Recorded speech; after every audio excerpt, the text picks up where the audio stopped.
नमस्कार. आज आपण 17व्या श्लोकाचा अर्थ जाणून घेणार आहोत. श्लोक 17. ज्योतिषामपि तज्ज्योतिस्तमसः परमुच्यते ज्ञानैज्ञेयैज्ञानगम्यं हृदि सर्वस्य विष्ठितम्. श्लोकाचा अर्थ: ते परब्रह्म ज्योतींची ज्योत आणि मायेच्या अत्यंत पलीकडचे म्हटले जाते. तो परमात्मा ज्ञानस्वरूप, जाणण्यास योग्य आणि तत्वज्ञानाने प्राप्त होण्याजोगा आहे. तसेच सर्वांच्या हृदयात विशेष रूपाने राहिलेला आहे. ज्योती म्हणजे प्रकाश, अर्थात ज्याच्यापासून प्रकाश मिळत असतो, ज्ञान होत असते, त्या सर्व ज्योती आहेत.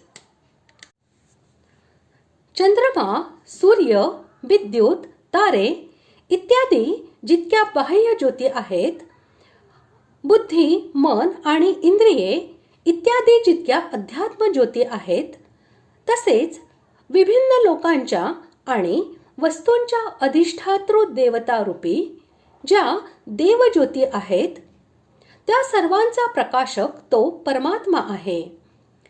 तसेच त्या सर्वांमध्ये जितकी प्रकाशन शक्ती आहे, तीही त्याच परब्रह्म परमात्म्याचा एक अंश मात्र आहे. म्हणून तो सर्व ज्योतींचीही ज्योती म्हणजे सर्वांना प्रकाश देणारा आणि सर्वांचा प्रकाशक आहे.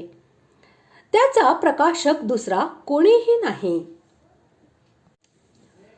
तात्पर्य: परमात्म्याचा प्रकाश स्वमध्ये येतो.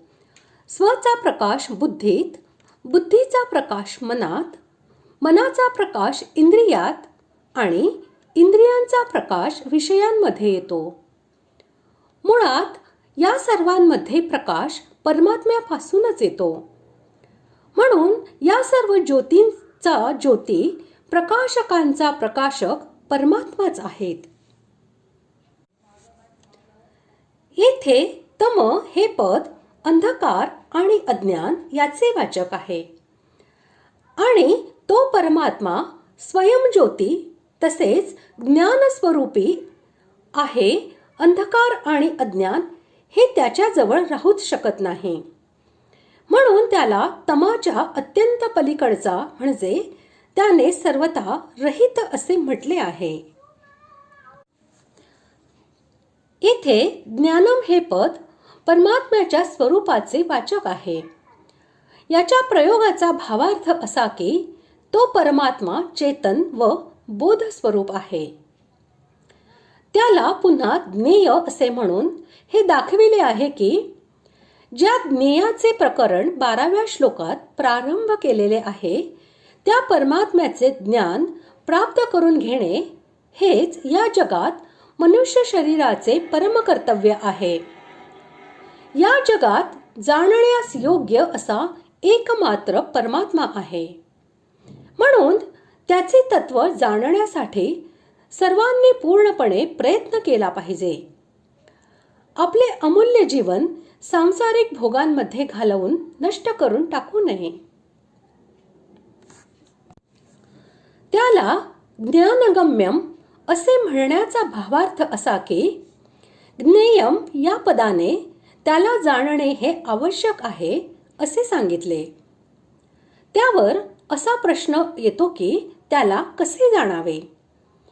यासाठी भगवंत म्हणत आहेत की तो ज्ञानगम्य आहे, अर्थात पूर्वोक्त अमानित्वादी ज्ञान साधनांच्या द्वारे प्राप्त झालेल्या तत्वज्ञानामुळे त्याला जाणता येते.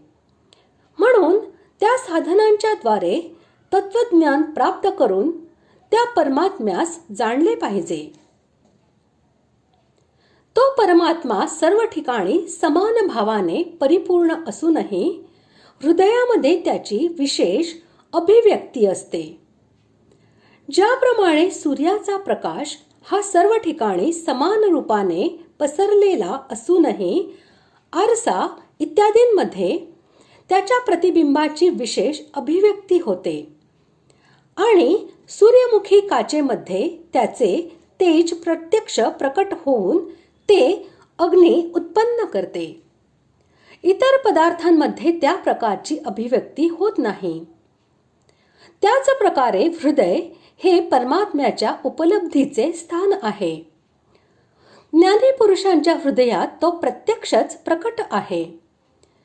तीच गोष्ट समजावून सांगण्यासाठी तो सर्वांच्या हृदयात विशेष रूपाने स्थित आहे असे सांगितले आहे.